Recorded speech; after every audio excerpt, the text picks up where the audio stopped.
empezamos. ¿Podemos empezar ya? ¿Podemos empezar ya?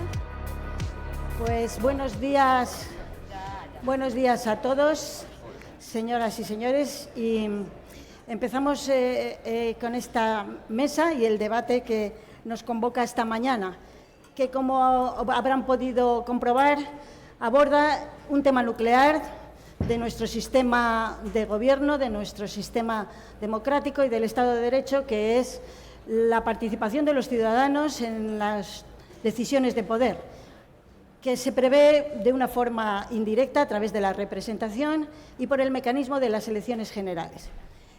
Son muchos los temas que se pueden plantear en relación con las elecciones, con carácter general y más abierto, porque si la democracia no es solamente un sistema de gobierno, sino una forma de participación de los ciudadanos en el ejercicio del poder, ¿cómo participamos? ¿Es efectiva nuestra participación? ¿La representación sigue siendo representación? ¿Confiamos en ella?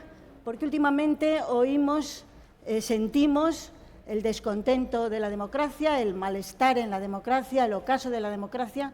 ¿Tiene algo que ver esto con nuestra confianza en nuestros representantes, en su capacidad de cumplir las promesas, de llegar a acuerdos y a pactos, con la verdadera influencia de la ciudadanía y de la opinión pública y de las acciones comunicativas que decía Habermas en las decisiones que nuestros representantes adoptan, tanto en el Parlamento como en las decisiones de poder de la Administración y el Gobierno?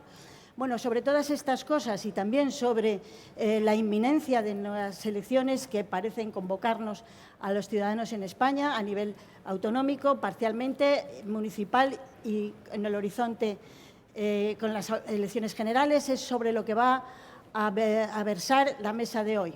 Y contamos con 5 personas de excepción que han tenido y tienen un protagonismo especial en relación con todo esto.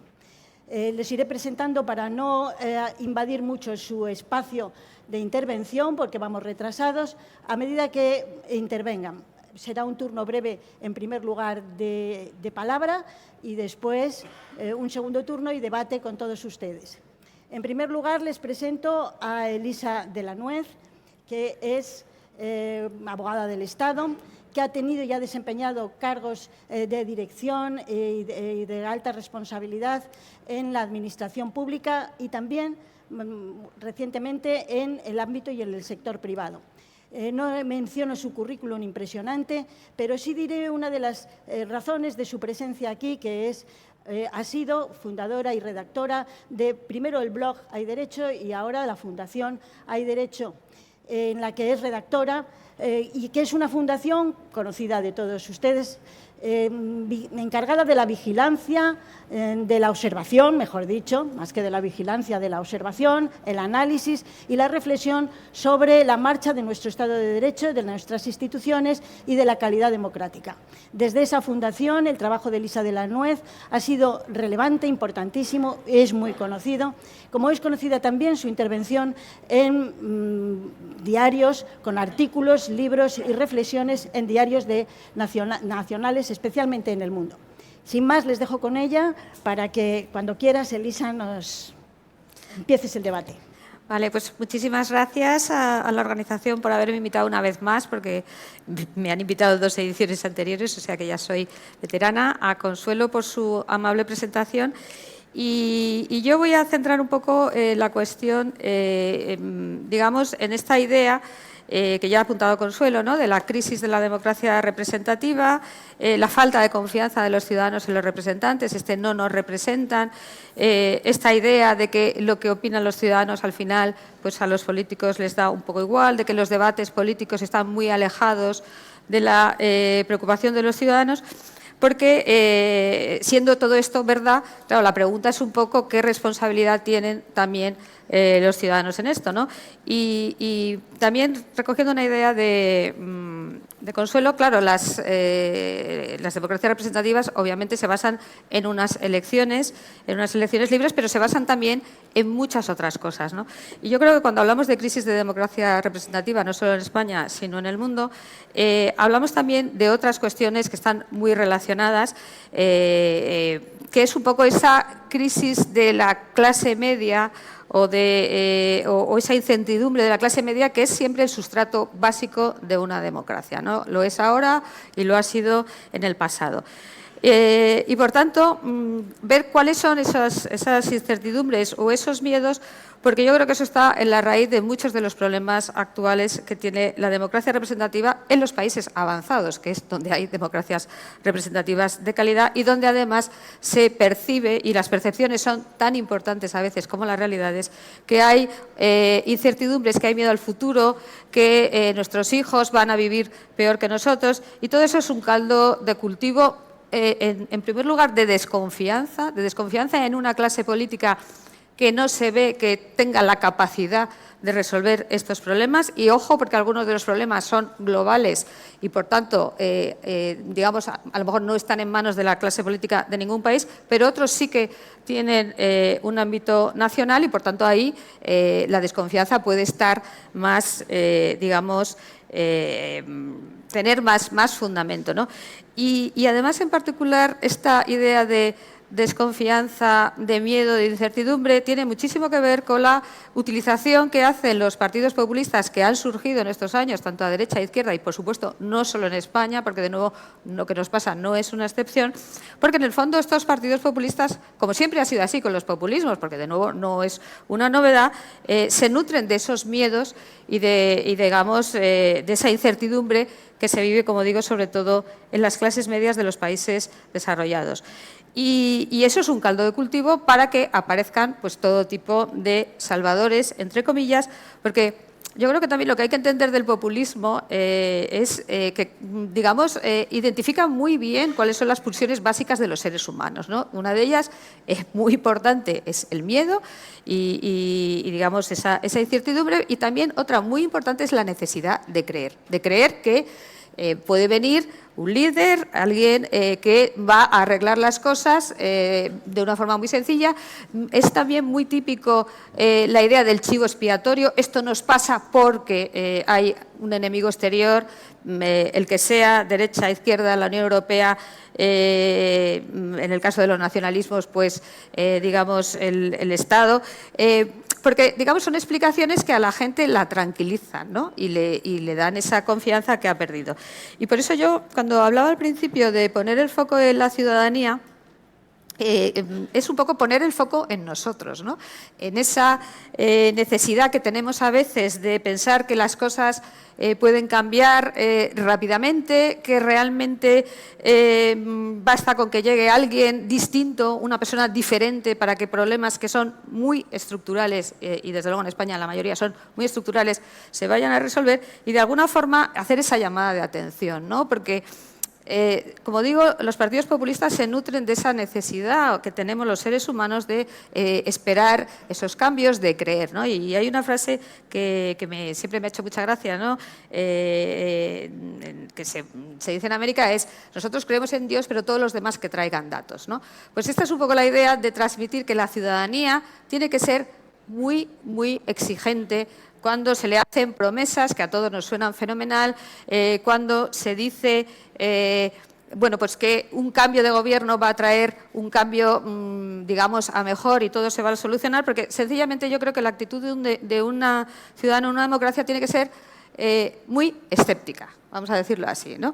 Y por eso decía la idea de ustedes me prometen estas cosas y me da igual que sean 400.000 viviendas sociales, que 600.000 puestos de trabajo o lo que ustedes elijan, porque promesas de estas vamos a tener, y más ahora que estamos en campaña, vamos a tener todos los días.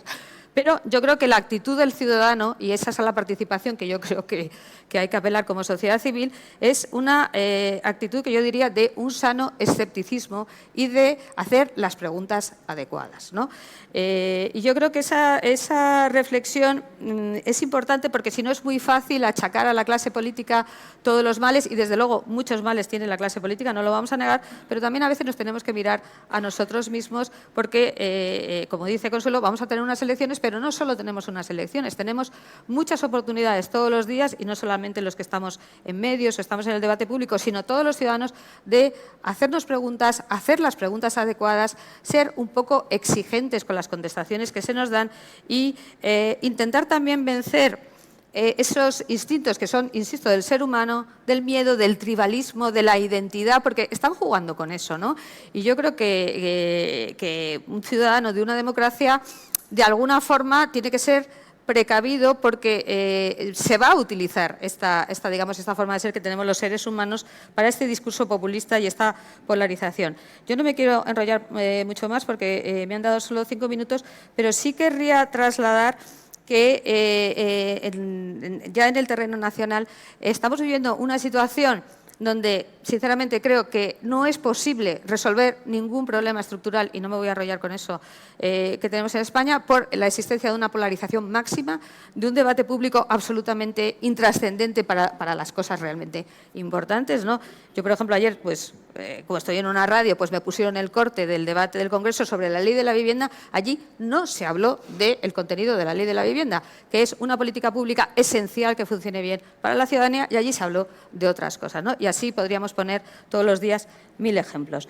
Por tanto, mensaje: los ciudadanos tenemos una responsabilidad grande en el funcionamiento de la democracia representativa. No nos podemos, digamos, confiar a salvadores de la patria, sean de donde sean, a populismos, a mensajes fáciles y cortoplacistas, porque la magia no existe y los problemas requieren tiempo, requieren rigor, requieren solvencia, y tampoco debemos confiar demasiado en que los cambios de personas vayan a suponer grandes cambios estructurales, porque con este panorama que tenemos yo no creo que sea posible. Y termino con una frase que también me gusta mucho, que es de un magistrado del Tribunal Supremo de Estados Unidos, que dice que en una democracia el cargo más importante es el de ciudadano.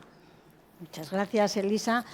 Entonces, para dar la palabra a Rafael Catalá, le presento muy brevemente, porque todo el mundo le conoce, su experiencia. Él es TAC de profesión y de primera formación, y ha tenido su desarrollo en el ámbito de la administración con todos los cargos posibles de gobierno y de responsabilidad. Varias veces director general, director de un hospital, creo que este es uno de los cargos más difíciles, seguro, a mí me lo parece. Varias veces subsecretario, secretario de Estado de Infraestructura, Transportes, Vivienda y Transportes del Ministerio de Fomento, del Ministerio de Justicia, ministro de Justicia de 2014 a 2018. Tiene también en los últimos años una gran experiencia en el liderazgo del sector privado. Y yo, si se me permite, una referencia personal e íntima, pero quisiera darla y ofrecérsela a ustedes porque me parece importante en el foro en el que nos encontramos. Durante 2 años de su etapa de ministro de Justicia, yo compartí parte del trabajo y relaciones, porque hay algunas relaciones entre el fiscal general del Estado y el ministro de Justicia. Yo creo que las tiene que haber, deben ser públicas y transparentes. Y en esas relaciones, que eran, por supuesto, cordiales, pero no estuvieron exentas de tensión, de tensiones y las dificultades de la vida diaria y de la política a la que él se dedicaba. Y quiero resaltar que en todas las tensiones y en las dificultades, incluso en las que pudieran, y acaso, sobre todo en las que podían ser más ásperas, Rafael Catalá ponía siempre en el centro la relación personal, la persona. Y esto creo que para mí es una de las claves de la regeneración política y del diálogo que entre todos nosotros, también los ciudadanos, tendríamos que hacer. Yo le doy las gracias porque siempre salvaba la relación personal y mantenemos esa relación y ese cariño, si me disculpan, esta referencia íntima y personal. Les dejo con Rafael Catalá. Muy buenos días y muchas gracias, Consuelo. Gracias a los organizadores de este Congreso de Sociedad Civil. Es un placer estar en este foro con este auditorio altamente cualificado, lleno de amigos, de compañeros, de servidores públicos de larga trayectoria con la que he tenido ocasión de compartir en ocasiones en esta mesa, toda de extraordinarios profesionales y moderados por Consuelo Madrigal. Como ella no interviene, no la presenta nadie, ya es de sobra conocida, pero ustedes saben, es una extraordinaria jurista, una extraordinaria humanista y una gran fiscal, que, como ella dice, supo ejercer con una extraordinaria calidad su función de fiscal general del Estado, seguramente porque tanto ella como yo sabíamos que la Fiscalía no depende del Gobierno y eso ayuda, aunque algunos no lo sepan, ayuda a los equilibrios institucionales perfectamente.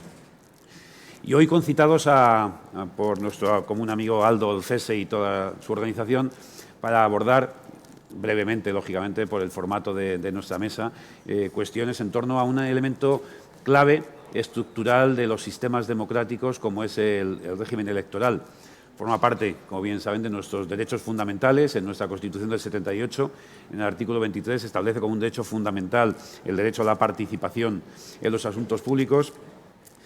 Y cuando empezábamos a hablar, y decía Elisa, la crisis del régimen electoral, el sistema de representación, yo creo que esto es un poco como la crisis del teatro, que siempre ha existido, siempre ha estado en crisis, pues también la crisis en torno al sistema electoral, al régimen electoral y a la representación política forma parte de nuestra historia. Seguramente desde la Revolución Francesa, desde Rousseau, el debate entre la democracia y la representación forma parte de los elementos de la dialéctica y del análisis de los juristas, de los políticos, de los sociólogos.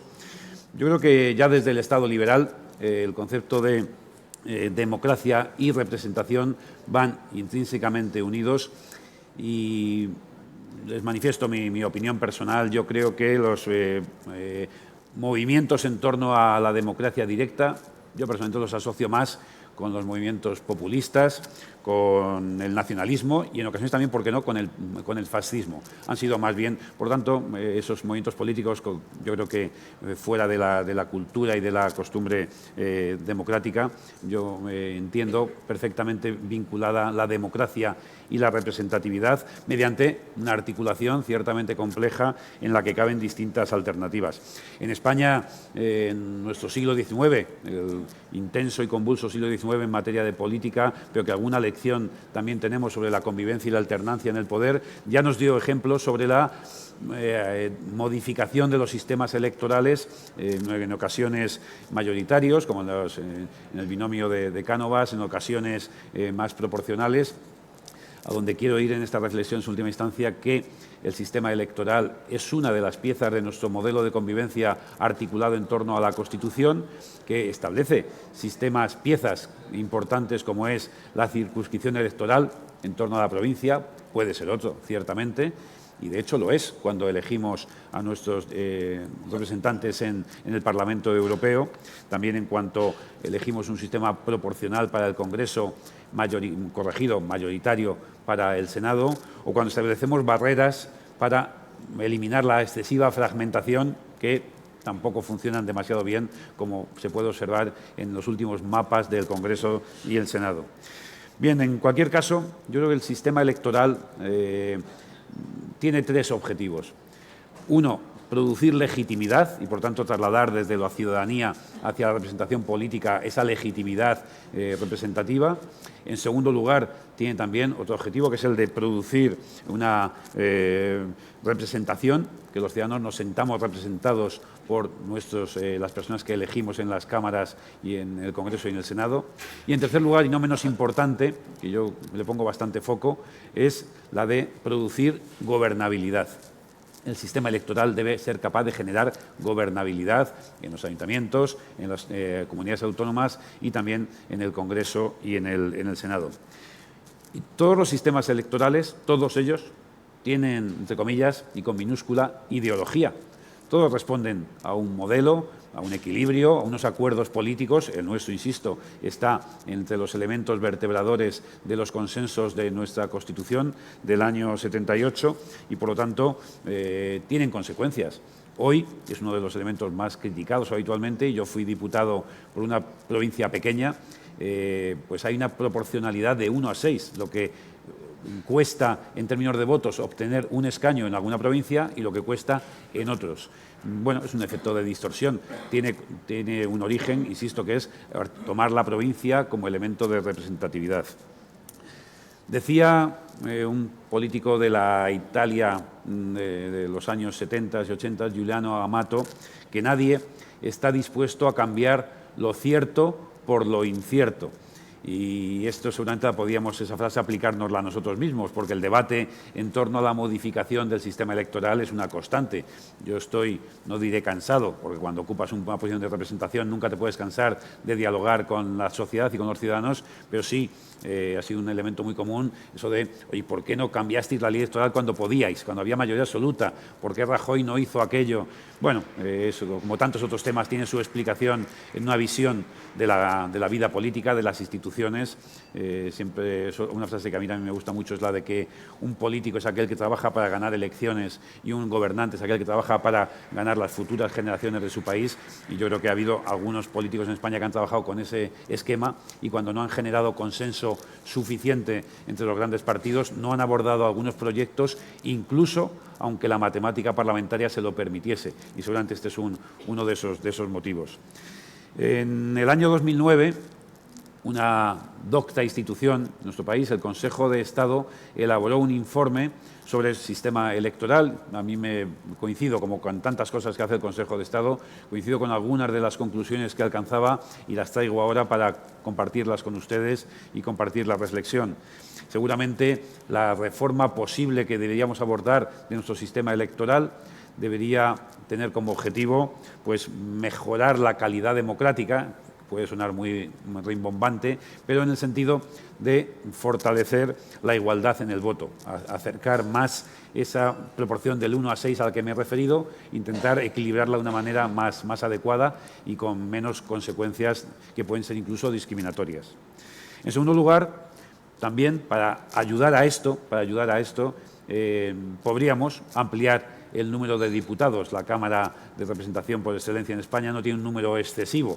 Las críticas populistas pueden decir que los diputados no trabajan, que no van a las cámaras, a los plenos. Les puedo asegurar yo por mi experiencia como diputado breve, tengo más experiencia de gobierno que de Congreso de los Diputados, pero el trabajo es intenso y, por lo tanto, aumentar el número de diputados para facilitar esa mejora de la calidad democrática en el número de escaños podría ser uno de los ejes, porque creo firmemente que en la España de 2023 la provincia debería seguir siendo la circunscripción electoral básica y al menos tener un escaño asignado en las provincias menos pobladas, al menos, como digo, sin perjuicio de lo que he dicho anteriormente, de acortar esa proporción de 1 a 6 que existe en la actualidad.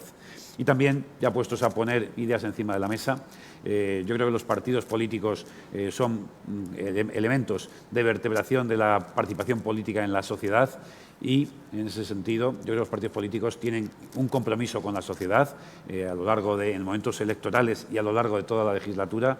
Por eso yo no acabo de ver el efecto benéfico de otro de los temas clásicos, que son las listas abiertas. No acabo de ver cuál sería ese efecto de mayor vinculación de la representatividad con los ciudadanos. Creo que los partidos tienen un trabajo que hacer, tienen una misión constitucional y la llevan a cabo. En todo caso, como les decía al principio, y ya termino con esta frase y con esta reflexión, nuestro sistema electoral forma parte de los consensos de la transición y de nuestro modelo de convivencia articulado en torno a nuestra Constitución de 1978. Es heredero el sistema electoral y muchas más cosas de aquel momento, de la transición, de los equilibrios, de los acuerdos, que a veces tanto echamos de menos en este momento. Por lo tanto, también, igual que he propuesto algunas ideas en torno a la revisión del modelo, también creo que solo debería abrirse ese debate si existe un amplio consenso entre las fuerzas políticas mayoritarias de cuáles son los temas sobre los que queremos debatir. No abrir en canal, no abrir el melón de la reforma constitucional, porque ciertamente hay una serie de elementos que nos fortalecen como sociedad democrática, como Estado de Derecho, y yo creo que hay que seguir preservándolas porque han funcionado muy bien durante 45 años y seguramente yo espero que tengan muy larga vida. Muchas gracias, Rafael. Y pasamos la palabra a Nicolás Redondo Terreros, que también es sobradamente conocido de todos ustedes. Ha sido prácticamente todo en el Partido Socialista Obrero Español, desde su militancia de base, diputado foral y también parlamentario del Parlamento del País Vasco y del Congreso Nacional de los Diputados durante varios años. Secretario general del partido desde 1997 al año 2002.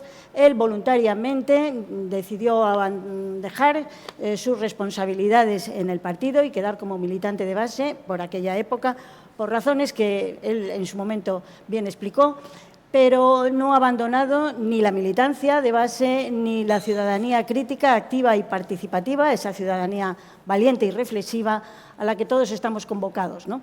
Y lo ha hecho de una manera, creo que brillante, no solamente en distintas fundaciones y asociaciones y de la sociedad civil, sino también con sus reflexiones, sus libros, sus artículos en medios de comunicación. Y aquí se refuta, yo creo, por lo menos para mí, una de las tópicos, ¿no? Que siempre se puede disentir, emite tu opinión y siempre se podrá disentir. Cuando uno lee algún artículo de Nicolás Redondo, aunque quiera, resulta su sabiduría y su sentido común tan aplastante que o es imposible o muy, muy, muy difícil disentir. Yo le agradezco su presencia y le doy la palabra ahora. Muchas gracias. No todo el mundo piensa así. Pero bueno, te agradezco, Consuelo, esa presentación, como agradezco a los organizadores que me hayan invitado nuevamente, ¿no? Les empezaré con alguna confidencia. Nos invitan a actividades de este tipo en muchas ocasiones y uno siempre se pregunta, por un mínimo de responsabilidad, qué puede decir, cómo puede aportar más, ¿no? Y en este caso yo iré casi a caballo, a galope, quiero decir, haciendo algunas reflexiones de carácter político en las que terminaré coincidiendo una vez más con Elisa, que hemos coincidido muchas veces y además hemos coincidido en algunas apreciaciones. Mire, yo creo que en España nos hemos movido siempre entre una especie de nihilismo cateto, aldeano, ignorante, y un cierto pesimismo coqueto, que nos lleva a pensar que somos los que peor estamos, que lo hacemos muy mal, muy mal, muy mal, y que somos los que peor estamos y que este país no tiene remedio. Hablo en el espacio público. Bueno, para remediar esa impresión de inicio, esa impresión en la que nos quedamos solos por lo mal que lo hacemos, yo haré un breve repaso, como digo, a galope, de la crisis política, no de la jurídico-institucional, de la que has hablado tú, que efectivamente siempre se habla de estas crisis, y bueno, la crisis política, sin embargo, sí existe. Fíjense ustedes la situación de Francia. Francia no tiene nada a Macron a la derecha clásico, de ningún partido clásico. Y a la izquierda tampoco, excepto Mélenchon. Tenemos a Mélenchon, el representante de la izquierda, dedicado a firmar manifiestos en Bolivia, por desgracia con algún expresidente nuestro, y con Pablo Iglesias, denunciando enérgicamente las dictaduras de derechas y olvidándose de mencionar las dictaduras de izquierda, ¿no? Un personaje que supongo que está todos los días pensando a ver si es el día en el que puede ir a la Bastilla a hacer otra vez la revolución.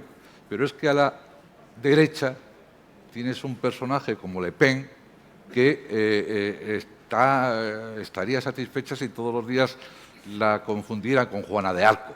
Bueno, ese es el esquema del gran país que es Francia, desde un punto de vista democrático. Solo se salva hoy por hoy esa gran república ilustrada de Macron, que no tiene partido político, que lo creó hace 6 años para ser presidente de la República. No hay nada a la derecha ni a la izquierda. Y si el sistema representativo de Francia fuera parecido al nuestro, la situación del Congreso de los Diputados y de los órganos representativos sería escandalosa. Esa es Francia. Y no me estoy refiriendo a los altercados violentos que se producen con frecuencia. No, no. Me estoy refiriendo a la visión general, importante, sustantiva de Francia.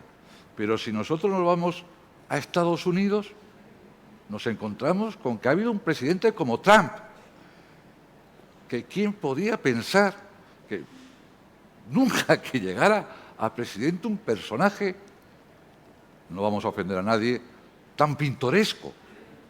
Y la oposición, que dirigía el país con Twitter, y que en contra de todas las instituciones, de los medios de comunicación, de los servicios de información, del tribunal, de todos.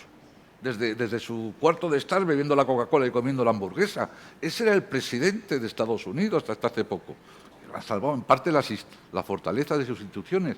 Y la alternativa al presidente, que tiene mucho mérito y que, desde luego, si yo fuera ciudadano americano, la apoyaría y que va a volver a repetir, es John Biden, con sus años y con sus limitaciones que vemos evidentes. No es un problema de años, sino de limitaciones.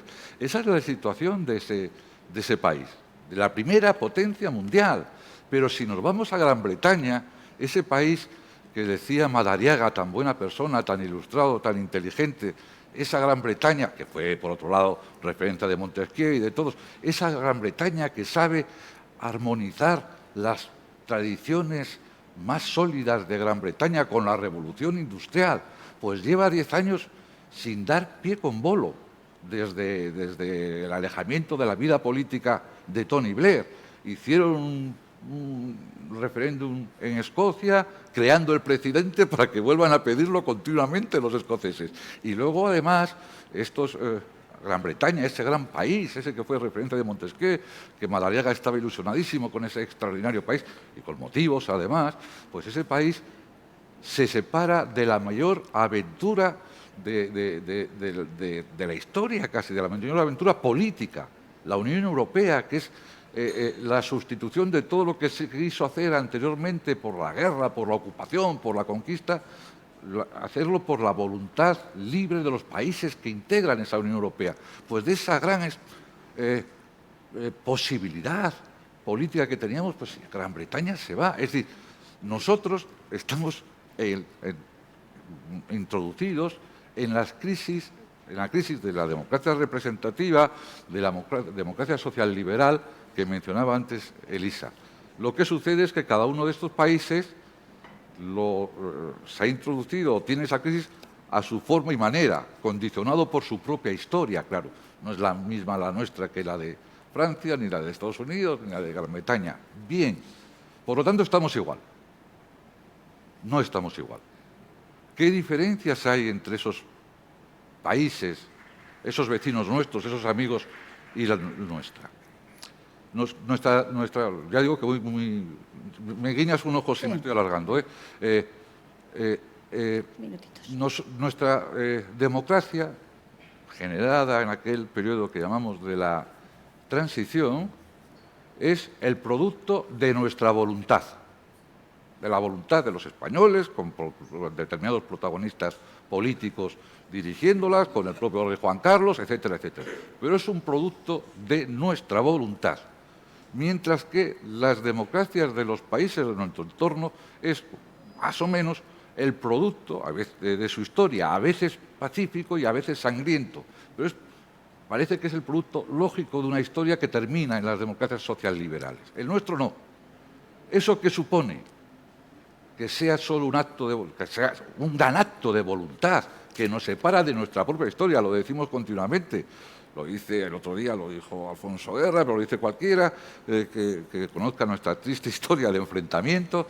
El acto de reconciliación del 77 es extraordinario y por eso merece la pena que lo defendamos, porque pocas veces en la historia ha ocurrido algo como en España, como ocurrió en el 77 y 78, un abrazo entre españoles para que no hubiera ni gente en el exilio, ni gente en las cárceles por pensar diferente. Bien, todo eso está bien, pero ¿qué nos diferencia de ellos? Nos diferencia que ellos tienen unas instituciones sólidas, fuertes, poderosas, que en ocasiones les permiten salvar estos retos tan grandes, y nosotros no tenemos esas instituciones sólidas, no hemos tenido ni el tiempo, ni la capacidad cívica, ni la educación ciudadana para hacer de nuestras instituciones unas instituciones fuertes. Yo lo suelo caricaturizar, si se puede decir, con un ejemplo. Nosotros tenemos un gran atentado, terrible atentado aquí en Madrid, y el país se divide, radicalmente además. Francia tiene atentados terroristas y salen del campo de fútbol cantando, iba a decir bailando, cantando la marsellesa. La República está por encima. ¿Tienen muchos problemas? Sí, pero tienen esa ventaja respecto a nosotros. Ese patriotismo institucional, ese patriotismo de país, ese patriotismo democrático, que nosotros no lo tenemos. Y en ese sentido, como eso no lo tenemos, y termino ya con ello, en ese sentido he venido yo proponiendo siempre, por lo tanto, si alguno me ha oído más veces, pues dirá siempre repite lo mismo, pero creo que es con lo que puedes aportar. Yo siempre repito, y digo, y diré hoy, y digo ahora, que en España es más necesario que en otros países, por esa debilidad institucional, por esa peculiar forma de llegar a la democracia, para nosotros es más trascendente, más necesario que en otros países el acuerdo entre los dos grandes partidos políticos. Ninguno de los grandes retos que tenemos, ninguno, fue antes ETA, hoy es Cataluña, serán otros los que se nos planteen. La economía, ninguno de los grandes retos los puede enfrentar un gobierno en solitario. España necesita, por nuestras peculiaridades, más que otros países, acuerdos entre los dos grandes partidos nacionales para enfrentar esos problemas. Luego que puedan discutir, como decía, termino ya con ello, como decía el filósofo británico, nosotros podemos reñir sobre todo, del siglo XVIII, no actual, nosotros podemos reñir sobre todo porque estamos de acuerdo en lo fundamental. Pues bueno, eso de lo fundamental, eso de estar de acuerdo en lo fundamental es lo que debería ser la estrategia sustantiva, vuelvo a repetir la palabra, de los dos grandes partidos para enfrentar los problemas que tenemos. He terminado. De momento. Una rapidez. De momento, gracias, Nicolás. Pasamos a Sergio Sayas, un representante joven, más joven de la política en España. Empezó, es filólogo y además político en Unión del Pueblo Navarro, donde ha militado hasta 2022, pero ha sido, además de concejal de Berriozar, diputado autonómico y ha dado yo el salto también al Congreso de los Diputados en 2019. Como cabeza de lista de la coalición PP, Ciudadanos y Unión del Pueblo Navarro. Tiene una visión, yo creo, que nos interesa, más joven y además de la política no exactamente central. Y estamos deseando escucharte, Sergio, cuando quieras. Bueno, pues en primer lugar, muchísimas gracias, Consuelo. Muchísimas gracias también a la organización por permitirme participar en esta mesa que sin duda alguna es de primer nivel. Y muchísimas gracias a todos ustedes por acompañarnos. En esta mesa que trata de repensar y de hacer un debate sobre el sistema político que tenemos, a mí me gustaría poner el foco sobre tres cosas fundamentalmente. En primer lugar, sobre la representatividad. En segundo lugar, sobre la palabra que damos a los ciudadanos, la verdad, que es donde radica, en mi opinión, la legitimidad. Y, en tercer lugar, también sobre la responsabilidad que tenemos como cargos públicos. La representatividad. Yo hay cosas de las que han salido en este debate que comparto y otras en las que discrepo. Yo creo que en España, que tenemos un sistema bicameral en el que tenemos el Congreso de los Diputados y tenemos el Senado, y que hemos guardado el Senado para ser la Cámara de Representación Territorial, aunque no la estamos utilizando para ser la Cámara de Representación Territorial, la hemos convertido en una Cámara de segunda lectura que deberíamos repensar. En mi opinión, no tiene sentido que la forma de elegir el Congreso sea por provincias cuando tenemos una Cámara parlamentaria que debería ser para representar a las provincias. Y lo digo yo, que no sería diputado con el sistema que propongo, no hubiera salido. Pero creo que no es justo que seamos diputados algunos con 40.000 votos y que personas que en España tienen 400.000 votos no tengan representatividad en el Congreso. ¿Y por qué creo eso? Porque al final se está dando una sobredimensión a las minorías que condicionan la política de España. Y no se está haciendo que el valor de cada español sea uno en los sitios donde se representa a la soberanía nacional. Y no debería ser que el valor de un navarro sea mayor que el voto de un madrileño o que de un sevillano. En el sitio donde representamos los asuntos de todos los españoles, el voto debería ser uno. Y luego deberíamos guardar un porcentaje de sí representación territorial para aquella Cámara que vamos a dedicar a debatir sobre los asuntos territoriales, que sería el Senado. Eso también, ese cambio de sistema, estoy muy de acuerdo con lo que decía Nicolás, exige acuerdos de Estado. Y los acuerdos de Estado exige el entendimiento de los dos grandes partidos de Estado. Y desgraciadamente hemos pasado de tener una política centrípeta, donde buscábamos el acuerdo, donde buscábamos qué podíamos poner en común, a una política centrífuga, donde cada vez estamos buscando más lo que nos diferencia y yéndonos a buscar los puntos de conexión a los que nos están llevando los extremos. Y es muy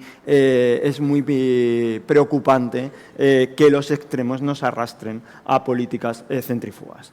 Y también coincido con lo que decía Rafael Catalán, yo no soy nada partidario de las listas abiertas, porque creo que en este sistema que propongo, donde la circunscripción debería ser única para la elección del Congreso, solo serían elegidos o bien los que los partidos decidan, que para eso ya tenemos el sistema que tenemos, o bien gente de un gran conocimiento a nivel nacional, que son muy pocos.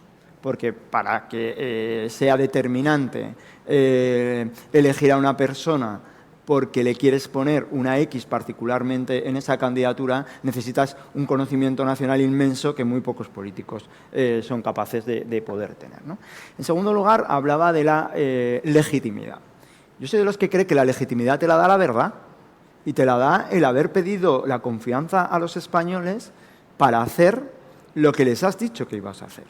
Y luego, evidentemente, está la realidad, hay cosas que debes orientar, hay decisiones que probablemente cuando te has presentado a unas elecciones no podías valorar porque has encontrado una realidad distinta, pero hay cosas que son una ostentosa falta de respeto a la verdad. O sea, alguien que se ha presentado a unas elecciones diciendo que a los que dieron un golpe a la democracia en Cataluña los va a poner delante de un juez y lo que hemos visto es abrirles las puertas con un indulto, eso no es legítimo porque se les ha dicho a los españoles que se va a hacer lo contrario. Alguien que ha llegado a la presidencia del gobierno diciendo con Bildu no y 100 veces no, y luego hemos visto a Bildu dirigir las políticas de nuestro país, es que no es legítimo. Porque es una manera de llegar al gobierno haciendo exactamente lo contrario de lo que a los españoles se les dijo que iba a hacer. Porque yo discrepo de esos pactos. Discrepo de los pactos con el nacionalismo, discrepo, por supuesto, de los pactos con los populismos. Pero si al menos uno, cuando se ha presentado a las elecciones, le ha dicho a los españoles qué es lo que va a hacer y los españoles le han dado su apoyo, pues no tengo nada que decir. Lo que tengo que decir y lo que resta legitimidad es habiéndose presentado diciendo exactamente lo contrario y luego haciendo esto. Y por último, ¿no? Yo también quiero poner una reflexión sobre la responsabilidad que tenemos los cargos públicos. Al final, para ser responsable tenemos que ser libre, porque no hay responsabilidad sin libertad. Y cada día es verdad que todos nos presentamos por una candidatura de los partidos políticos, es verdad que no seríamos elegidos personalmente la inmensa mayoría de los que estamos aquí, pero hemos ido pasando cada vez más de un sistema en el que había un voto de alguna manera debatido en los órganos, en los órganos parlamentarios de esos partidos, a unos votos que me da igual del partido en el que hablemos, se deciden en un despacho. Yo he vivido eso de una manera muy directa. Es que si de verdad el sistema que queremos es ese, este sistema es mucho más barato. O sea, nosotros en unas elecciones elegimos una serie de representantes, adjudicamos ponderadamente a una o dos personas ese voto, van a un pleno y votan ponderadamente. Pero no es el sistema que queremos. El sistema que queremos son 350 diputados y diputadas a las que les pagamos un sueldo, con los distintos asesores a los que también pagamos un sueldo. Y lo que no puede ser es que no haya ni la posibilidad de que esos diputados o esas diputadas puedan ir a un órgano del grupo parlamentario a decir y a fomentar un debate sobre las distintas posiciones. Porque hemos confundido lo que es la disciplina de partido con la sumisión. Y se ha confundido en todos los partidos o en la gran mayoría de partidos. Y eso no puede ser y creo que tenemos que abrir una reflexión sobre esto. Pues muchas gracias, Sergio, sobre todo por esta última apertura a la reflexión final.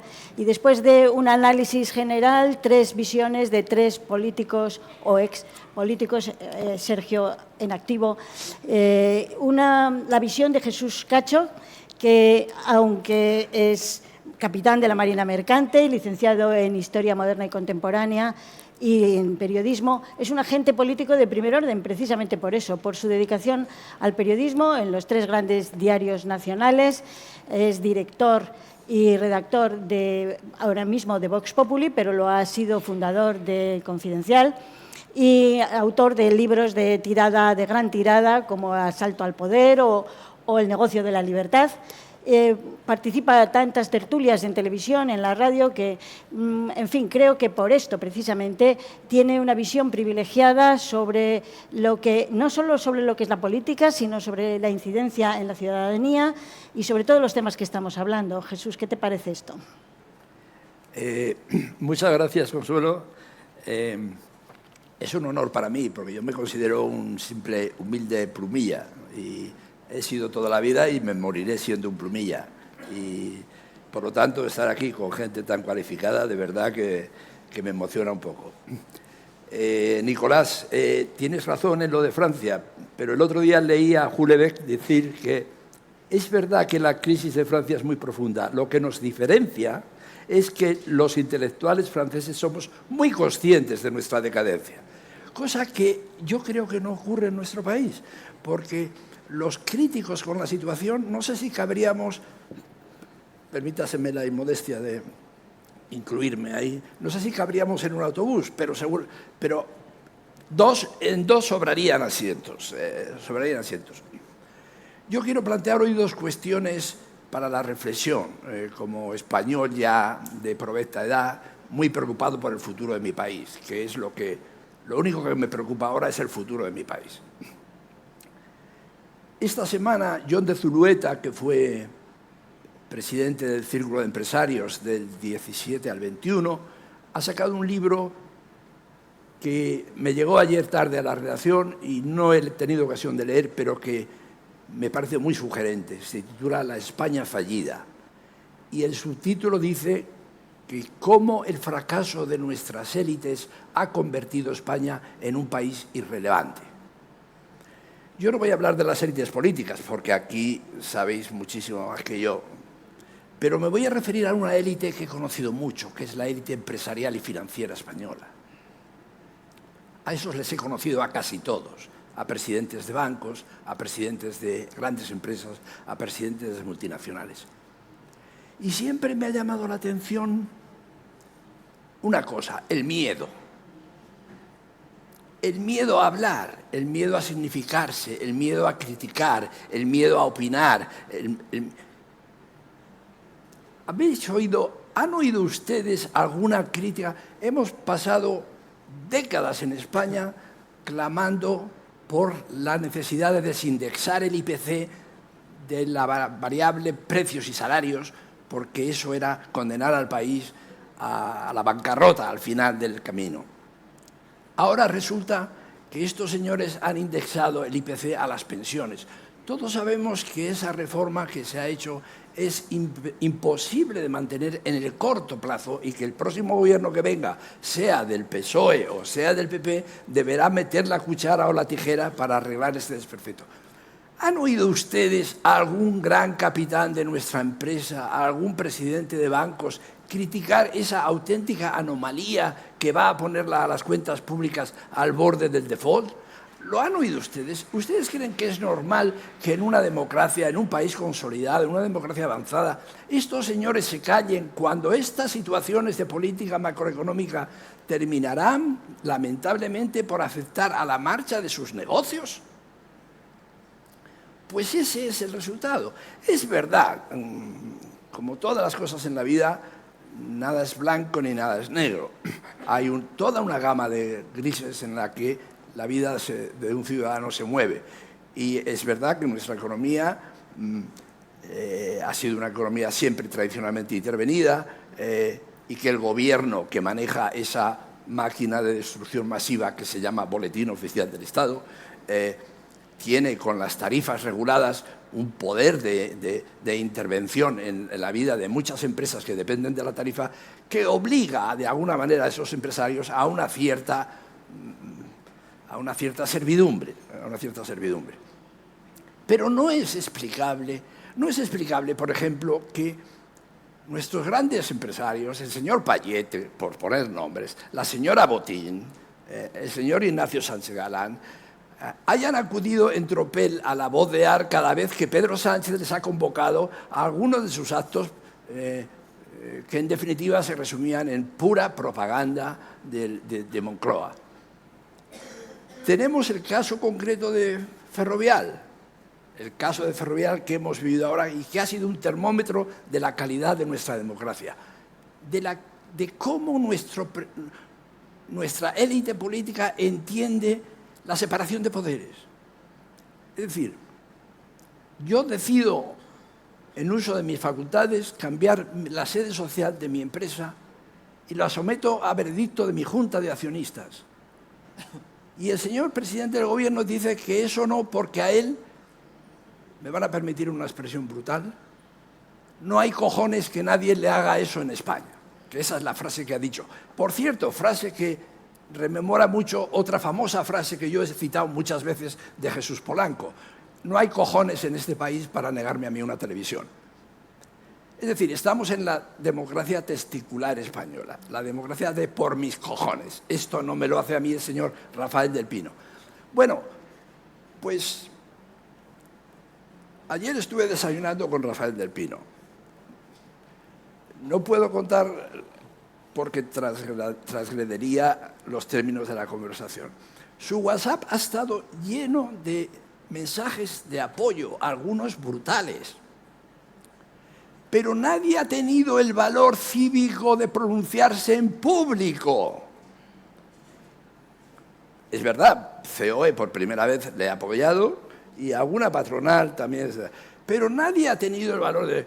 Yo creo que, por abreviar, la existencia de una élite empresarial y financiera comprometida con los principios democráticos, con el valor cívico suficiente para hablar y para decir las cosas claras, para advertir lo que está bien y lo que está mal, para decir si los presupuestos generales del Estado, si el gasto público es un error o es un horror, para decir qué tipo de políticas, qué necesidad de reindustrialización tiene este país, qué sistema energético nos vamos a dotar, etcétera, etcétera. Eso es capital para la salud de nuestra democracia. Y mientras no tengamos esta élite política, esta élite económico-financiera, tendremos un déficit brutal.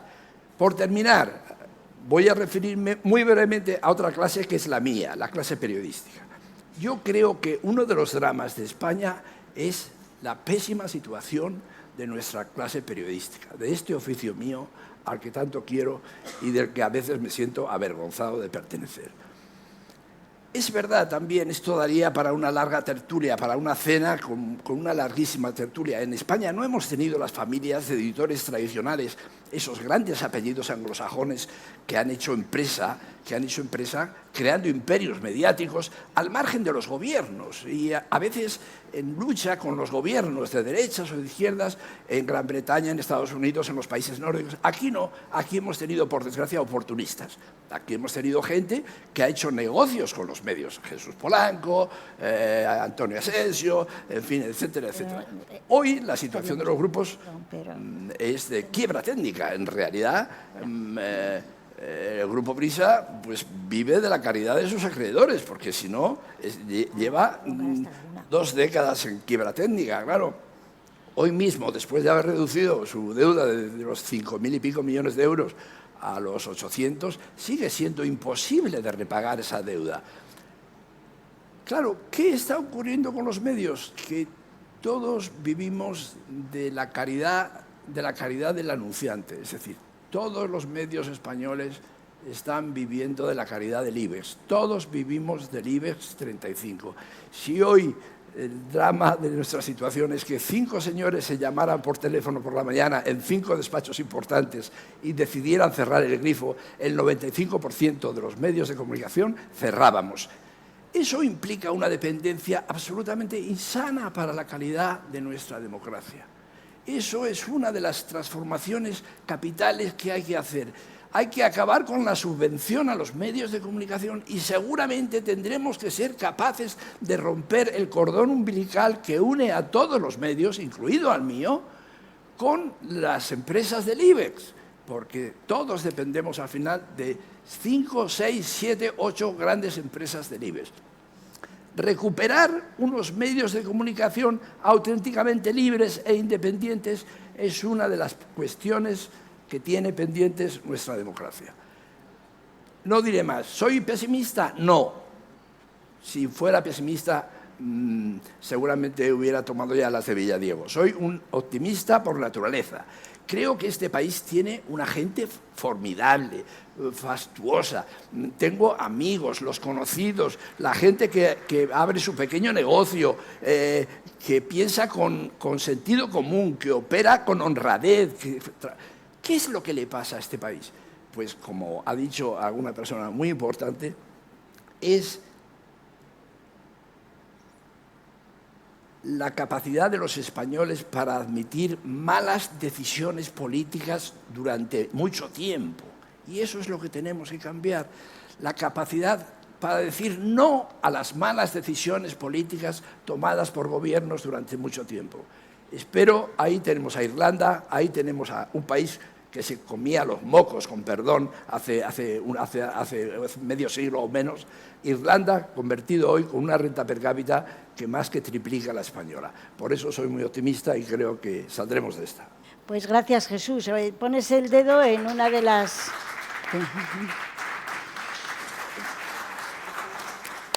cuestiones de esta mesa. ¿Cómo podemos generar una ciudadanía más crítica, más participativa, más valiente, más resistente, y en lo que los medios de comunicación tenéis mucho que hacer? Has dado una solución, pero, en fin, doy la palabra.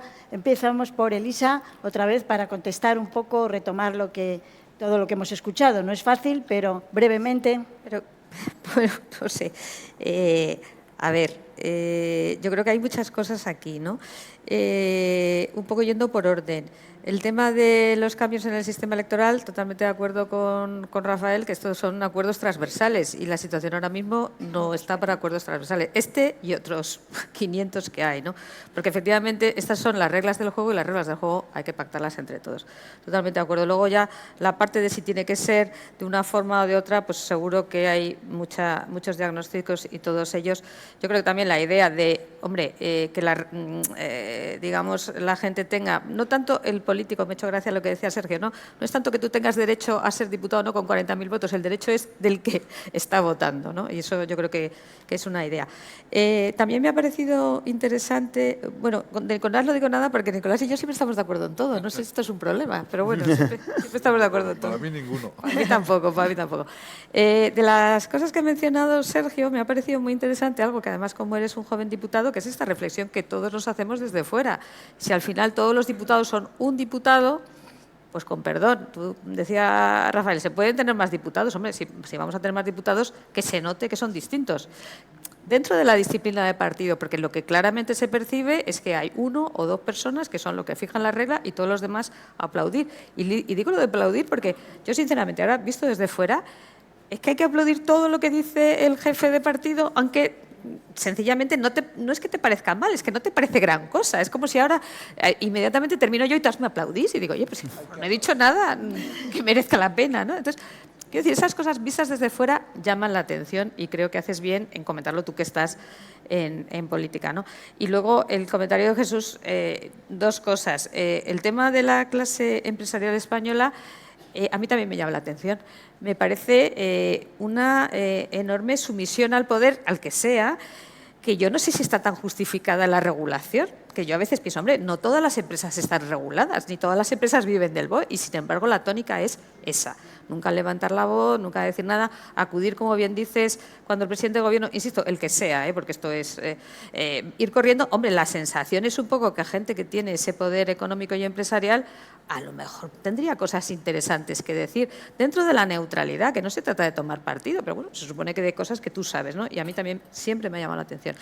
Y de la prensa, que te voy a decir que tú no sepas, yo creo que es un problema básico de la democracia española, ¿no? Tenemos totalmente la prensa dependiente, como tú dices, de la gente que tiene que pagar y luego totalmente polarizada, que también esto al final lo que hace es que cada uno podemos vivir muy cómodos en nuestra cámara de eco y eso evidentemente es un problema adicional de la democracia española, porque aquí todo el mundo puede vivir escuchando exactamente lo que quiere oír y no escuchando al otro.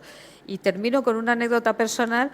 Yo tengo la inmensa suerte de escribir en El Mundo y de estar de tertuliana en la SER y es fascinante. Es fascinante porque uno tiene la sensación de que vive en un país distinto, simplemente porque las noticias son totalmente diferentes. No digo ya los comentarios, digo las noticias. Es así.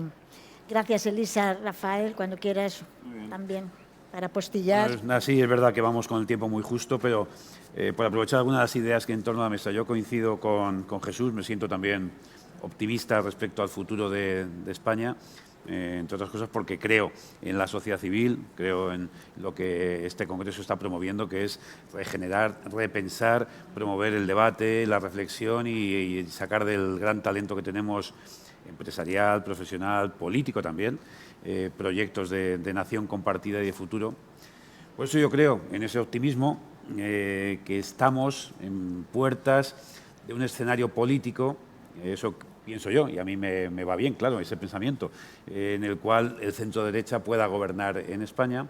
Y no solamente por eso, que ya creo que ya es una buena noticia para muchas cosas, es que creo que estos últimos años han estado ausentes de lo que ha caracterizado durante muchos años a nuestra democracia, que es el diálogo.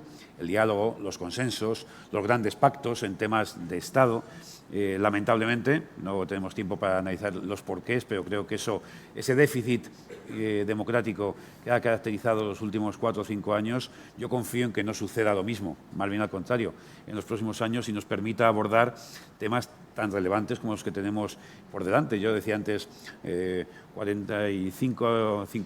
50 años pronto de nuestra Constitución, un éxito, no tenemos las tradiciones de siglos del Reino Unido, de Francia, de Estados Unidos, tenemos solamente décadas, pero un gran éxito, un proceso de transformación de un país hacia las libertades, la democracia. Pero también es verdad que después de 50 años hay muchas cosas que se pueden repensar desde la lealtad, repensar desde el diálogo y de los consensos. Yo creo que hay muchas instituciones que constituimos en el 78 que nos han ayudado en este camino y que no pasa nada por revisarlas. ¿Vale para algo el Consejo General del Poder Judicial? Es una institución ajena a nuestra cultura. No sé si ha fortalecido la independencia judicial o más bien lo contrario. ¿Vale para algo el Senado? Bueno, pues repensémoslo, porque tiene sentido tener un sistema bicameral, no pasa nada por tener un sistema unicameral, por abrir debates. Nuestro sistema electoral es el adecuado en este momento. Tenemos 5 décadas de consolidación democrática. Tenemos que tener un modelo que diga que quien quiera participar en el Parlamento Nacional tiene que tener presencia nacional y quien tiene presencia territorial tiene que estar en los parlamentos territoriales. Por ejemplo, debates, todos ellos complejos, todos ellos con consecuencias, nada es neutral en este sentido y por eso yo confío en que los próximos años sean tiempos de reflexión, de consensos, de acuerdos y también para fortalecer precisamente la representatividad. Yo creo que los ciudadanos nos sentimos más representados en un entorno en el cual hay grandes acuerdos, hay diálogo, hay convivencia, hay respeto. Antes de ayer asistimos a un espectáculo, yo creo que muy poco edificante, de descalificaciones personales entre los líderes políticos. Yo creo que esa etapa debería acabar cuanto antes y dar lugar a otra de más reflexión, más diálogo, más moderación y, por supuesto, cambios, transformaciones y reformas que nos sigan haciendo mirar hacia el futuro con optimismo. Muchas gracias, Rafael. Sí. Colás. Vale. También, No. rápidamente. Estoy de acuerdo contigo en lo primero que me has comentado sobre los intelectuales. Las últimas semanas, que se lo he ofrecido también para que lo lea un amigo común como José María Mújica, he estado leyendo, no lo pronunciaré bien, pero Alan Finkielkraut sobre la posliteratura. Claro, se enfrenta a todas las cuestiones, a muchas de las cuestiones candentes en Francia, pues la diferencia entre el derecho y la justicia, entre la justicia popular y el derecho, se enfrenta a todos desde su punto de vista. Nuestros intelectuales, además de ser menos, que es verdad que son menos, los nuestros están casi en la prepolítica. Estamos refiriendo a España, la democracia, sí, claro, no estamos en hace poco también había hecho otro libro sobre educación y la intromisión de las religiones en la educación laica del liceo francés. Es decir, una gran diferencia. Estoy de acuerdo que eso varían de partido de vez en cuando, cambian, sin que sí les critican, pero sin que la crítica sea la muerte civil. Estoy de acuerdo en que uno de los elementos que confundió al presidente José Luis Rodríguez Zapatero cuando decía que íbamos a superar a Francia es que no se daba cuenta la calidad y la cantidad de la intelectualidad francesa y la nuestra. Yo estoy de acuerdo contigo. La segunda, es que me parece que hasta en el libro lo mencionará Zulueta, yo tengo, siguiendo a Menéndez Pidal, del que el otro día hablé y que sé que Faes va a hacer una biografía, ya era hora, aunque hay una muy buena de La Pesa, por cierto, mencionando a Menéndez Pidal decía que nosotros éramos el país más igualitario de Europa. Y eso era bueno, que no había ninguna posibilidad de comparar la relación entre clases en España con la británica. Pero decía otra cosa negativa. Nosotros no tenemos élites. Y no hemos tenido élites nunca. Tenemos poderosos, gente que hace dinero, influyente, pero no son élites. Pues los políticos no son élites, los políticos son políticos. La élite es algo que desde la vida privada, en cierta medida, traslada una posición de futuro o para el futuro de su sociedad y se compromete con su sociedad. Y es capaz de decir que algunas cosas van mal, sin que se jueguen los cuartos y sin que se jueguen nada. Y esa es la élite, que es uno de los elementos diferenciadores con nuestra historia. Nosotros, por desgracia, hemos sido muy justos, un país muy igualitario, mejor dicho, pero no hemos tenido élite. Hemos tenido gente poderosa, y tenemos gente poderosa, fuerte, pero que es poderosa muchas veces teniendo que sucumbir a las relaciones con el poder. Y eso es algo que ellos mismos deberían reflexionar, porque parte de su futuro más o menos negro depende de pasar de ser poderosos a ser élites. Y cuando sean élites las cosas les irán mejor y nos irán mejor a nosotros, ¿no? Y lo último, acaban de editar un libro, unos eméritos, que es España, democracia menguante. Sí. Es un libro extraordinario. Sí. Yo a dos dirigentes de los dos partidos, soy del PP, uno de ellos a uno de los más importantes y al otro casi, les dije, no hace falta que hagáis una reunión de asesores para hacer el programa de gobierno. Hay cosas que se pueden evitar y dedicaros simplemente a leer el libro y veréis las deficiencias del funcionamiento democrático español. Y puedes estar de acuerdo con ellos o no, pero Teresa, ¿quién está en esa lista? También Sosa Wagner, también, todo lo mejor, Manolo Aragón. Y bueno, aunque discrepes, sabes que hay una independencia y una autoridad moral, además de información y una información científica extraordinaria. Ténganlo en cuenta. Pero en ese libro hay al principio, que mencionan temas sociológicos, hacen una referencia a la sociedad española. Sí. Y es que la sociedad española no ha cambiado sus preferencias políticas desde el 77. Está en el centro izquierda, centro derecha, casi en los mismos porcentajes. Cierto es que en la parte de la extrema derecha ha crecido un poquitín, y cierto es que en la parte de la extrema izquierda ha crecido. Pero la parte sustantiva, sustancial, no ha cambiado desde el 77. España es un país moderado, razonablemente. Los españoles. El problema que tenemos, y lo dicen las propias encuestas, no son los españoles, son los políticos españoles. La crisis no está en la sociedad española, está en los políticos españoles que no entienden esa posición razonable y moderada de equilibrio de la sociedad española. Y uno ha caído y otro puede caer en terminar siendo, que es lo peor, prisioneros de sus extremos.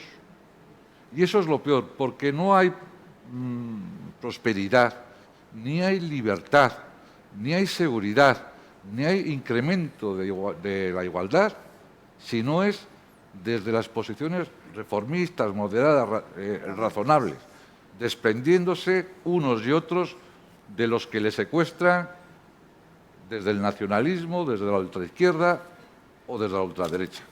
Bueno, esa es mi reflexión final. Estupendo, Nicolás. Sergio.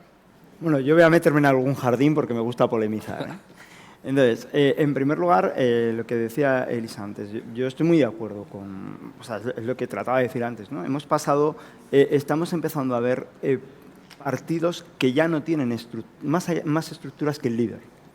Y no puede ser ni que los partidos sean un gallinero, porque eso es ingobernable, ni que sean un rebaño. Hemos vivido ya un momento en el que, lo decía antes, hemos pasado de tener unas discusiones en un grupo parlamentario y de acabar en una posición, que eso sí es una disciplina de partido, donde hemos podido ir a debatir, donde hemos podido decir lo que pensamos. Oiga, finalmente hemos votado esto en el seno del grupo parlamentario, se acordaba algo que no estábamos de acuerdo, bueno, pues lo hacemos. Que tampoco pasa nada, porque en algunas posiciones discrepemos. Y que esa discrepancia sea pública. Hay muy poca tolerancia a la discrepancia en los partidos y creo que es muy poco enriquecedor eso y muy poco representativo, porque nuestro votante discrepa. Y somos más aglutinadores con posiciones, hombre, evidentemente no en temas fundamentales, donde la discrepancia en una línea clave, pues a lo mejor hace que no seas parte de este proyecto, ¿no? Eso es una parte fundamental. Pero es que el día a día hay muy pocas cosas fundamentales y hay muy pocas cosas de unidad monótona.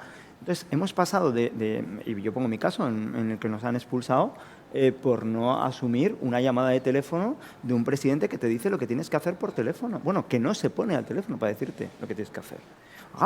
Vamos a discutir esto, vamos a hablar esto, vamos a tener un debate, pero es que si sustituimos eso porque alguien coge un teléfono y no lo coge, ni tan siquiera lo coge y te dice lo que tienes que hacer, sobramos todos los que estamos aquí. Y si ese es el sistema que tenemos, tengámoslo, pero ahorrémonos el dinero de lo que cuesta, ¿no? Y antes también, cuando se estaba hablando de los acuerdos y de la clase, los políticos en la actualidad, yo creo que también nos hemos dejado un tema que me parece importante, y es cómo los medios tradicionales han ido perdiendo peso en la creación de la opinión y cómo las redes sociales han ido ganando peso. Porque eso, desde luego, dificulta mucho el entendimiento. Porque la sociedad también, muchas veces somos hipócritas como sociedad. Y estamos buscando el acuerdo, pero luego no entendemos que personas que piensan diferente se puedan entender. Y criticamos, pues no sé quién que han estado comiendo, no sé quién que una foto que hemos visto a alguien que discrepa en el Parlamento. Y hoy eso es mucho más viral de lo que podría hacerse en los años de la transición, en los primeros años de la democracia, donde la opinión pública se forjaba en sitios sesudos. O sea, yo soy un gran lector de opinión, soy un gran lector de periódicos, pero la opinión es sesuda, es reflexiva. El otro día estuve en la Universidad de Zaragoza en un encuentro con jóvenes universitarios que vinieron, por lo tanto, si vinieron a un encuentro con nosotros, era gente que seguía mucho la política, porque si no, no nos conocería, por lo tanto, eran formados y eran interesados. Muy poca gente leía un periódico, porque les hice esta pregunta. Muy poca gente leía una versión digital o en PDF de un periódico o una página web de un medio nacional serio. Mucha gente se informaba por TikTok. Y estamos hablando de gente formada y de gente interesada. Y eso nos obliga al final a que los mensajes se enlaten en 20 segundos para que se puedan viralizar, a que la reflexión sea mucho más que no escorada para que sea compartida, y eso desde luego dificulta mucho el entendimiento. Y es una realidad que tenemos ahí de la que tampoco podemos no mirar. Pues mira, Jesús, el guante está en tu... Algunas disquisiciones. Cuando yo hablaba antes de la sumisión o de nuestra élite empresarial, luego se producen cosas como la que ayer se podía leer en un periódico digital, en El Confidencial en concreto. Como Deutsche Bahn ha acudido a los servicios de Rodríguez Zapatero para que le resuelva el asunto de Celsa. Es decir, que cuando ni la élite empresarial, ni la clase, ni el gobierno de la nación están en su sitio, la famosa frase aquella de que desengáñese usted, Ortega, aquí en este país nadie está en su sitio. Pues como no están en su sitio, hay que acudir a los conseguidores, como siempre, como casi siempre. Hay que acudir al tío, al door opener, al que abre las puertas, al que resuelve los asuntos. Señal de falta de calidad democrática, señal de que las relaciones no son claras. ¿Qué es lo que provoca esto también? Que yo creo que el empresario de hoy, hay grandes fortunas que desconocemos en Madrid. Claro, es que hay más vida más allá de la M30, es verdad. Y las grandes fortunas de hoy, y no me refiero ya a las dos que están seguramente en memoria de todos, es decir, el señor Amancio Ortega, gente que ha decidido hacer negocios y para tener éxito ha decidido que no pisa una alfombra de Madrid, que no tiene nada que ver con el capitalismo cañí madrileño. Es decir, claro, obligas a esa gente inteligente a separarse de Madrid para no contaminarse y para no correr los riesgos que corren nuestros florentinos y que también manejan nuestros florentinos con sus influencias. Me llama un poco la atención que no hemos hablado aquí ninguno, no se ha referido nadie a la ley de partidos. Y yo creo que quizá ese es otro capítulo que habría que abrir. La ley de partidos. Yo esta mañana me he entretenido en ver los, ¿cómo se dice? Los motivos legales de la ley de partidos. La exposición de motivos, sí. Y por lo menos 10 o 12 veces alude a la necesidad de comportamientos democráticos de los partidos. ¿Realmente el comportamiento de nuestros partidos en su toma de decisiones, en la elección de sus líderes, es democrático? ¿Nos lo creemos de verdad? ¿No habría que hacer algo con la ley de partidos? ¿No habría que asegurar un cierto funcionamiento democrático? ¿No sería fundamental que en los partidos pudiera entrar talento? Talento de la calle, talento de la sociedad civil, talento de la universidad, talento de las élites pensantes, etcétera, etcétera. Es que me parece un problema fundamental de la necesidad de reverdecer los partidos políticos con talento joven, con esos, lo que ocurre en Estados Unidos, en muchos países, gente que ha triunfado en la vida, que ha hecho su carrera, que está en los 50 y que decide dar a su país 4 años de su vida para ayudar a un partido en cualquier tipo de tareas. Eso es casi imposible en España. Eso es casi imposible en España porque la gente huye de los partidos, por desgracia, pues claro, además, si los perros de la prensa nos dedicamos a mirarle los calzoncillos a que decide irse a un partido político, pues lo normal es que nadie quiera ir, aparte de todo eso un poco. Y finalmente, quizá, Nicolás, coincido contigo. Yo creo que no podemos pedir peras al olmo ni plantearnos grandes milagros, los milagros en Fátima o en Lourdes. Deberíamos ser realistas y conformarnos con 4 o 5 cosas que fuéramos capaces de cambiar o por lo menos iniciar el cambio en el corto plazo. Y para eso me parece fundamental lo que has dicho. Es incuestionable que necesitamos que centro-izquierda y centro-derecha se pongan de acuerdo. ¿Con este centro-izquierda? No lo creo. Y ese es el drama al que estamos abocados ahora mismo, claro, si hay un cambio de gobierno. A que para hacer las reformas duraderas basadas en el consenso, reformas con vocación de perdurabilidad, necesitamos un cambio en el Partido Socialista para poder llegar a esos 4, 5, 6 grandes acuerdos mínimos que cambien el rumbo de derrota que lleva este país. Y nada más. Bueno, pues muchas gracias. Yo, como el tiempo está muy avanzado, si hubiera alguna pregunta... bueno, pues no sé si nos dará tiempo a todas. Una de las ponentes, Elisa, la disculpará porque tiene un compromiso urgente y nos hemos demorado mucho. Cuando quieras, Elisa, tú te vas, pero escuchamos la primera...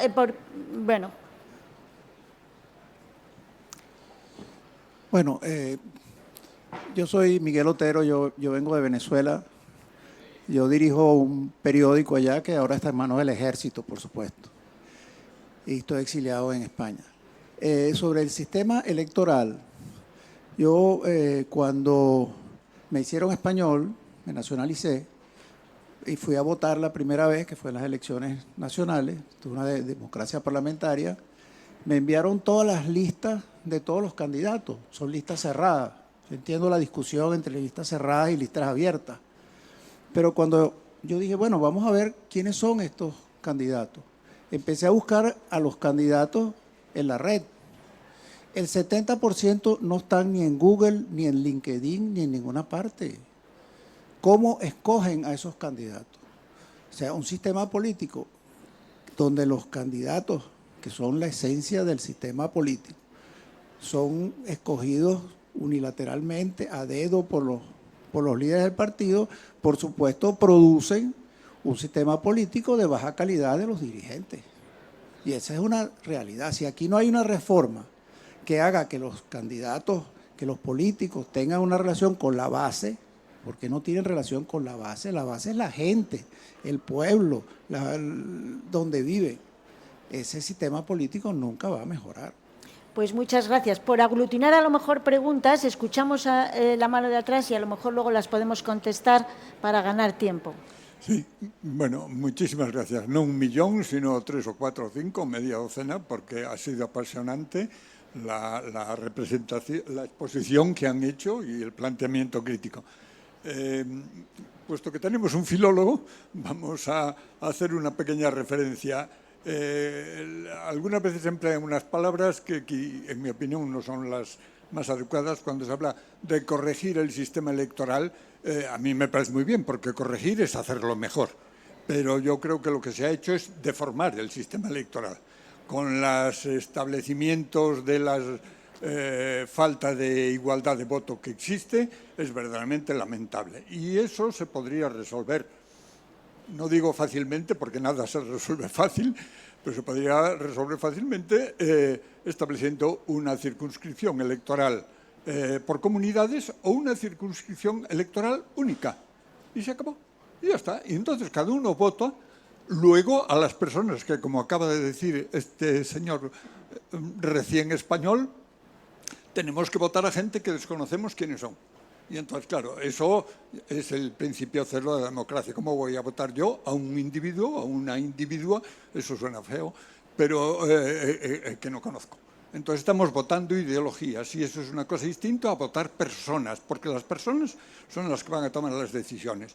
Y como ha señalado este señor de UPN, no se trata de hablar lo que mandan por teléfono, porque para eso lo que él dice me parece atinado. Se le da a un señor que tenga 150 votos el valor de su opinión y entonces nos sale a todos muchísimo más barato.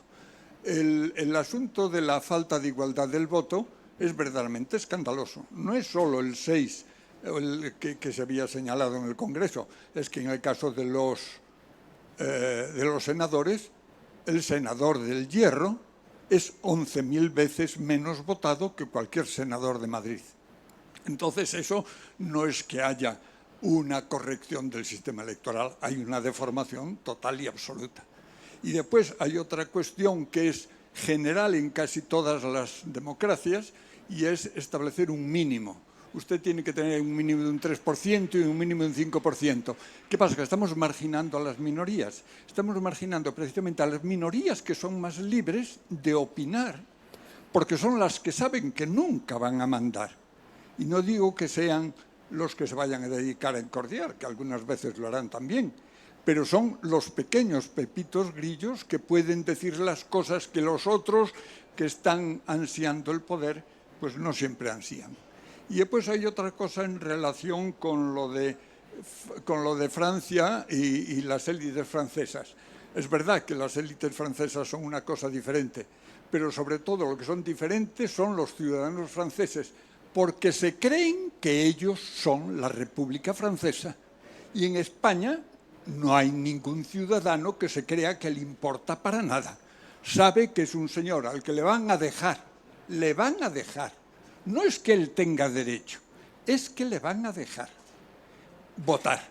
Y con eso se cree que está haciendo algo cuando, bueno, pues está haciendo lo que está haciendo. En cuanto a lo de la... si le parece, vamos contestando, porque si no se va a olvidar. de acuerdo. Entonces, vamos a olvidarlos. Francisco José Alonso, soy de la Liga Española Pro Derechos Humanos y del Centro de Estudios Ateneos. Yo, Sergio, he sido parlamentario y he sido teniente alcalde. Tengo ya 77 años y he estado 50 años recorriendo el mundo como observador internacional. No puedo estar de acuerdo contigo, por experiencia, de que una figura nacional sea votada. Te voy a poner 2 ejemplos que lo viví. En las primeras elecciones, por Zamora se presentó un senador, se llamaba Barba Palau, que durante la democracia defendió a todos los trabajadores y era una figura. Se presentó a las elecciones al Senado y él dijo al final: ni en mi pueblo me han votado y tengo más cartas de recomendaciones que he dado en mi pueblo que en eso. Y otro ejemplo, también sencillo, en el Ateneo de Madrid, que hoy hay una dictadura implantada, organizada. Se presenta a una sección Ángel Viñas. ¿Sabes quién es Ángel Viñas? Un gran historiador y como contrapartida en el Polo Puerto, una persona que acababa de llegar al Ateneo y su único mérito decía casado con Rita Maestre. Y fue el que ganó. Entonces, no me voy a eso porque me preocupa la democracia, porque yo cuando dieron el golpe de Estado fui uno de los que salió en la lista que lo iban a matar. Y me ha preocupado la reflexión que dijo Tamames, que estamos peor que en el 36. No quiero alargarme, pero mis reflexiones son estas, que serían mucho más largas de decir. Bueno, vamos a ver si contestamos un poquito a esto, porque si no, a los ponentes se les va a olvidar los temas que han surgido. ¿Queréis, Nicolás, o los tres tú que te han aludido? Muy brevemente. Pero relacionando mi intervención con las 2 últimas referencias que han hecho. Pero los ciudadanos franceses están entusiastamente a favor de su república, se sienten favorables a su república, pero a la vez tienen la sensación de ser menospreciados, porque si no, no hay una reacción violenta como la que están teniendo en París todos los días, y no solo por las pensiones, es algo distinto. No tiene que ver con la política diaria solo. Ellos son producto de una historia que les hace ser partícipes de esa historia y, por lo tanto, la república es lo más importante para ellos y les une a los de un lado y a los de otro. Eso nosotros no lo hemos conseguido. Lo decía Catalá, es un país joven democráticamente hablando.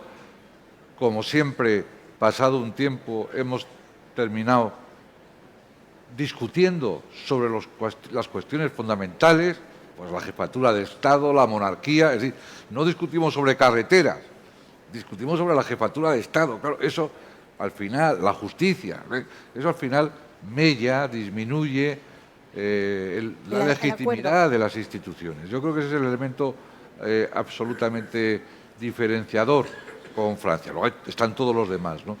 Y en relación a lo de Tamames, no, estamos mucho mejor que en el 36. Sí. Estamos mucho mejor que en el 36. En el 36. No cabe ninguna duda, no sé cómo lo dijo, pues porque lo has dicho tú, ni siquiera sé si lo dijo. Pero no hay ni punto de comparación, y esa es la parte del nihilismo un poco excesivo del que hablaba yo. No hay comparación. ¿Podemos terminar así? No lo sé. Hoy estamos en la Unión Europea, la sociedad civil, la sociedad española, la española, es razonablemente moderada, va a ir a las elecciones, van a ser unas elecciones democráticas. La otra parte, en gran medida, estas primeras las va a aceptar sin ningún problema. Después de las generales habrá conflictos en el partido que pierda, y espero que sean conflictos tan profundos como positivos. No estamos como en el 36 desde ningún punto de vista, y eso no quiere decir que estemos bien. No, hay que mejorar mucho. Rafa, ¿quieres decir algo a estos señores? Sí, claro. No me quiero alargar, pero vuelvo a una idea que tiene que ver con las intervenciones sobre qué es un sistema electoral. Lo he dicho antes y lo repito ahora. Un sistema electoral es un acuerdo político, instrumental, vale el que tenemos, valdría, entre comillas, cualquiera que consiga generar legitimidad política, porque los representantes tienen que estar legitimados, que produzca esa representación cuantitativa y cualitativa. Y, en tercer lugar, me parece muy importante, tiene que generar gobernabilidad, porque elegimos representantes para desde ahí producir la designación de un presidente de un gobierno y un gobierno en sí mismo. Yo creo que con esas piezas, con esos conceptos, es donde deberíamos sentarnos a reflexionar si el sistema actual lo genera, representación, legitimidad, gobernabilidad, o hay que ajustarlo, hay que cambiarlo para que los votantes conozcamos a los que votamos, para que de ahí salgan unas listas que tengan esa representación y para que de ahí surjan gobiernos fuertes que sean capaces de abordar los desafíos que tiene España en el siglo XXI. Sergio, ¿qué te han aludido? Sí, no solamente para aclarar una cosa. Micrófono. Lo que trataba de decir respecto a las candidaturas abiertas es que no estoy de acuerdo con ellas, porque al final acabamos votando lo mismo. Porque para votar a alguien personalmente exige conocerle. O sea, tienes que saber quién es para poderle poner.